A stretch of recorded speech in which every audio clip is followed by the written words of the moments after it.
ideologias.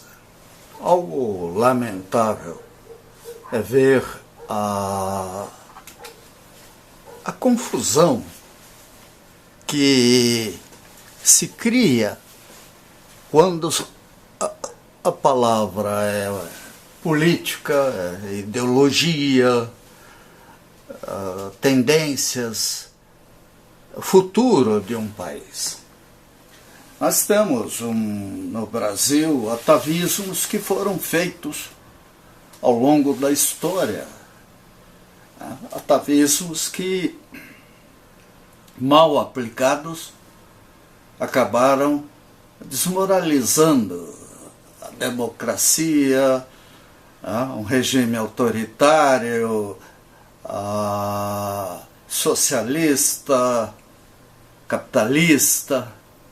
Quer dizer, o nosso pesadelo, de fato, é a incapacidade de organizar o Brasil de forma adequada. Teremos eleições. Isso é muito importante, né? Nós vemos os debates dos presidenciáveis e ficou muito claro ali que as discussões foram fracas até, de modo geral, porque campanha eleitoral a gente tem, acima de tudo, que conquistar eleitores.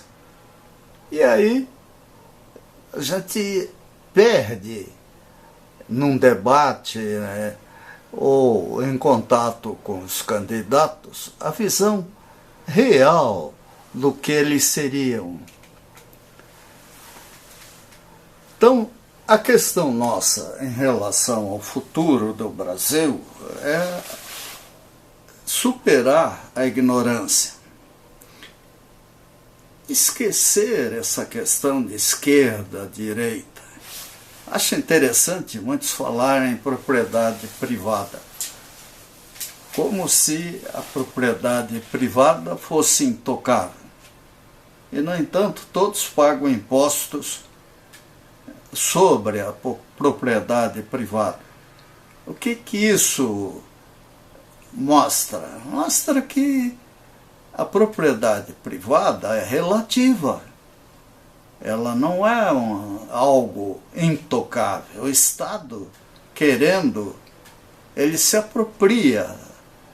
E até concessionárias e outras, quando de utilidade pública, por decreto, simples decretos, muitas vezes, a pessoa perde tudo que teve. Então, esse dogma de que a propriedade privada é intocável não passa de uma ilusão. Assim como o que nós vemos como solidariedade, altruísmo. É interessante notar que todo mundo se considera solidário, preocupado com o povo. Agora, quanto cada um tira de si a favor de pessoas estranhas? Então, a solidariedade, ela é algo muito relativo. Ela depende muito do que Heidegger, por exemplo, falou em seu livro, esse livro, né, que é, para mim, extremamente importante. Por quê? Porque, ao contrário de Descartes, se não me engano, nós existimos se estamos numa sociedade. Nós não existimos simplesmente porque pensamos. Você pode pensar o que quiser. Agora, se não tiver uma capacidade de inclusão, de integração, de associação, você não existe. Tá? Nasce, cresce, morre, ninguém fica sabendo. Nem você mesmo, às vezes, por que existia. Então o egoísmo, o egocentrismo, que é típico do pensamento conservador, ele é um problema que, inclusive, prejudica a pessoa, porque nós precisamos olhar, ter preocupação, amar o próximo. É interessante que a maioria desse povo aí vai a igrejas, templos, reza, ora, mas e qual é o sentimento de solidariedade? Qual é o sentimento de amor ao próximo? Às vezes nem a própria família, essas pessoas têm capacidade de amar. Nós estamos passando por uma fase complicada da história da humanidade, em que um governante ou governantes extremamente oportunistas e poderosos criam sentimentos de hostilidade. Isso é ruim demais. Mas, de qualquer forma, nós somos seres humanos, e o ser humano é o que é. Ninguém escolhe o pai, a mãe que teve, DNA, a saúde. Muitas vezes não escolhe nem a educação que recebeu. Então Maslow, na minha opinião, de uma forma genial, ele bolou esse modelo para mostrar que nós, acima de tudo, procuramos sobreviver, ter num segundo plano a segurança, até que lá para cima nós vamos à realização pessoal. Então a sequência é essa. Agora essa realização pessoal é que é o problema. De que forma? Né? Querendo agradar os outros simplesmente. Eu acho interessante esse sentimento de lacaio, de janízaro, de pretoriano até, que a gente vê em muitas pessoas. O indivíduo, para se sentir importante, procura agradar os poderosos, que existem. Né? Nós temos que pensar, acima de tudo, de uma forma mais abrangente. Pessoalmente, a minha sensibilidade particular, eu acredito que nós nascemos com uma missão. Nós temos que cumpri-la. E em vez de agradar a Deus, rezando, dizendo que ama a Deus sobre todas as coisas, nós deveríamos, em vez de puxar o saco de um ser superior, nós deveríamos pensar se estamos, de fato, fazendo o que é necessário. É muito mais importante entender o que devemos fazer do que querer bajular um ser superior. Até me divirto, às vezes, imaginando o call center desse ente divino, porque muitas pessoas parece que pensam dessa maneira. Mas o idealismo, né? O idealismo gerou ideologias. O comunismo foi uma delas. A coisa, até talvez como consequência no início dos sentimentos cristãos, porque Jesus, os cristãos no início de sua existência, não se preocupavam com propriedade privada ou coisa assim, seguiam o mestre. Por quê?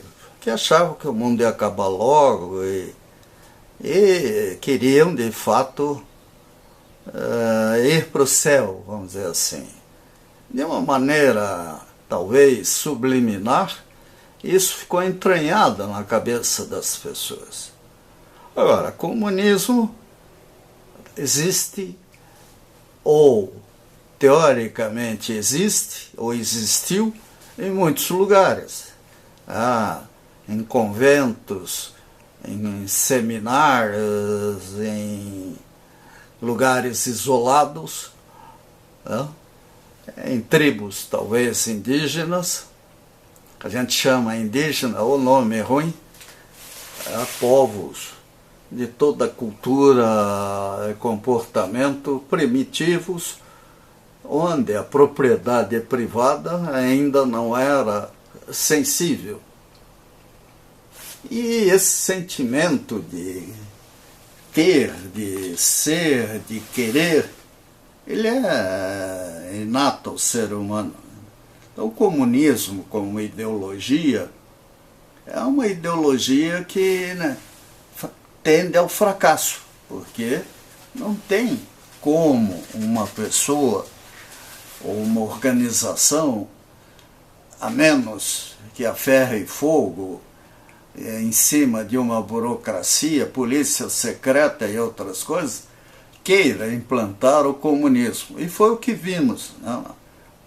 Na Rússia, na União Soviética, na China, e acaba evoluindo para sistemas de maior respeito ao indivíduo. Então, nós temos que imaginar o que é o comunismo. O comunismo seria uma sociedade onde todos viveriam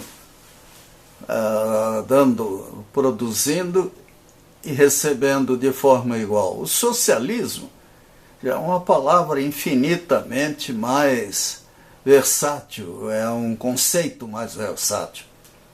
E ele se aplicou, foi usado inúmeras vezes, e existe, né? A social-democracia, a Europa principalmente, ela tem países, tem organizações públicas, administrativas, com muito do socialismo. Então, é um ato de ignorância as pessoas, porque é socialista, é de esquerda. O que é esquerda ou direita? Seria bom se o pessoal estudasse um pouco mais para entender essa qualificação, né? Que vem, talvez até da Revolução Francesa, né? Onde um grupo ficava à esquerda, outro à direita, e no centro o pessoal mais moderado. Mas, na verdade, né, é uma organização, é uma qualificação geométrica, né? Direita, esquerda, centro, quando na prática significa solidariedade, o problema do direito ou não de explorar como bem entendessem as pessoas a partir de títulos de nobreza, de qualificação na pirâmide da época, os párocos, como é o clero, a monarquia, as forças armadas, e lá na base da pirâmide, os obreiros, aqueles que de fato trabalhavam. Então, o socialismo, ele veio diante da violência, né, da monarquia, da ditadura, de uma organização social que era adequada a uma época em que as pessoas, de fato, eram ignorantes, né? Não estudavam, não tinham escola. A ignorância sempre foi, não por vontade, mas por uma questão circunstancial. O papel, a invenção da imprensa. Gutenberg teve um impacto fantástico na história da humanidade, assim como Martinho Lutero, quando definiu que todos deveriam estudar a Bíblia. E essa diretriz mudou a história da humanidade, porque à medida que o pessoal lê a Bíblia, acaba lendo outros livros. E aí veio o iluminismo, outras coisas, vieram, né, fases da história que geraram, inclusive, conflitos colossais, que é normal, a luta entre quem possui, quem não possui, quem tem, quem não tem, a ignorância, a compreensão. Tá? Então, a monarquia acabou muitas vezes se transformando num padrão ditatorial, absolutista. Ditaduras coroadas ou não. Aqui na América Latina, nós tivemos e temos ditaduras. E graças às redes sociais e tudo mais, nós podemos ver com clareza o que significa a ditadura. Aí o bicho-papão é sempre o capitalismo. Na realidade, o capitalismo existe até nas ditaduras, que de alguma forma nós somos obrigados a trocar produtos pelo trabalho e assim tudo se desenvolve. Agora, uma coisa que parecia já superada surgiu na Europa, está ressurgindo no mundo, que é a lógica fascista, né? Corporativista, a lógica de endeusamento de um líder. Aqui no Brasil, eu diria até que o lulismo é, acima de tudo, fascista. Por quê? Porque há em torno dele um servilismo, uma sedução total e absoluta. Alguém pode dizer, mas ele foi importante, ele fez isso. Ele fez, é modo de dizer, né? Tudo que nós tivemos foi consequência até da miséria que existe em regiões brasileiras, onde livros, até autores como Mário Vargas Llosa, explica muito bem a guerra no fim do mundo, esse livro dele, o Agentes Celtas, assim, também, problemas da borracha, problemas de uma elite que era, acima de tudo, interessada na escravidão. Eu fiquei surpreso de ver no Nordeste regiões tão antigas e descobrir que escolas públicas, o número era desprezível, a qualidade. Agora é que parece que a coisa cresce, tomou impulso, o que é ótimo, né? Que é um dos subprodutos do século XX, final do século XX, onde o medo até do comunismo levou a mudanças que afetaram o coronelismo, afetaram estruturas políticas tradicionais no Brasil. Então, ali eu não botei o caldinismo, né? Nós temos que ter cuidado. Vem aí as eleições. Amanhã teremos o primeiro turno das eleições. Votar em quem, né? Os debates não ajudaram muito. Mas nós tivemos um período, estamos tendo o período da Lava Jato, e de escândalos como o da carne fraca e outros, que mostram por que o Brasil não é respeitado como deveria ser. Nós continuamos acreditando em maná, em milagre, mas não vemos o pessoal falar em planejamento familiar, né, em relocação de populações em áreas de risco. Nós aplicamos aquela sequência que chamamos de orientações que chamamos de direitos humanos da pior maneira possível. Nós temos que rever até isso aí, porque o mundo mudou. Lógico, os lobistas continuam fortes. Até na discussão sobre, aqui no Paraná, sobre a Copel, dei risada quando alguém disse que nós temos que usar energia alternativa. Bem, tem que achar o vento, tem que achar o sol, a engenharia custo e benefício. E, felizmente, nós temos o Nordeste, que, graças aos ventos alísios, tudo, pode produzir energia em quantidade colossal, e uma área onde a insolação é muito grande.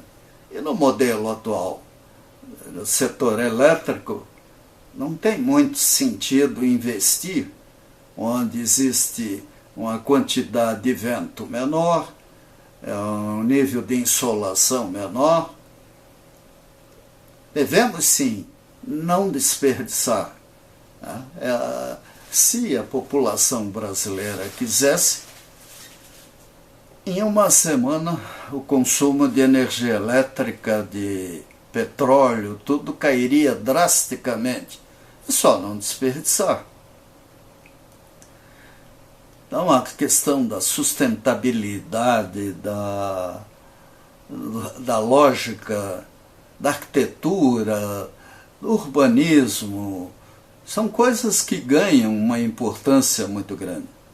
Até porque a população envelhece e, se tivermos bom senso, poderemos, adiante, ter o benefício daqueles que começaram e serviram de cobaias, né? Agora, muito cuidado com a mídia. O que sustenta a mídia é a propaganda. E a propaganda, ela deseduca de modo geral. Até fico vendo pessoas trocando os celulares, tudo, e continuando a usar o celular como poderia usar um de 10 anos atrás, quando enxerga, né? Então,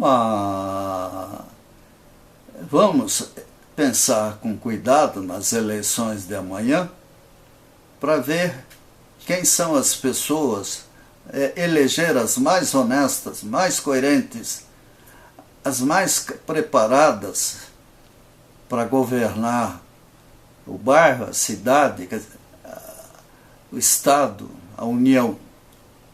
E pensando sempre que o modelo de distribuição de poderes no Brasil é ruim. Há um excesso de poder em Brasília. E lembrando sempre que quem não tem autoridade, dá responsabilidade sem autoridade, é um negócio terrível. E aquilo que eu imagino, um prefeito de cidade pequena, eu tenho pena dele, que a quantidade de leis e punições que existem sobre eles é escandalosamente absurda. Por quê? Porque não temos uma organização como na França, onde um nível intermediário viabiliza a contratação de boas equipes e a organização do Estado, vamos dizer assim, genericamente falando, como ele deveria ser. Mas amanhã é um dia importante, 6 de outubro, hoje é 5, amanhã é 6, dia da eleição, para votar. O drama é escolher o candidato, principalmente para deputado estadual, federal, porque a quantidade é gigantesca e a descrição desses candidatos é precária até na internet.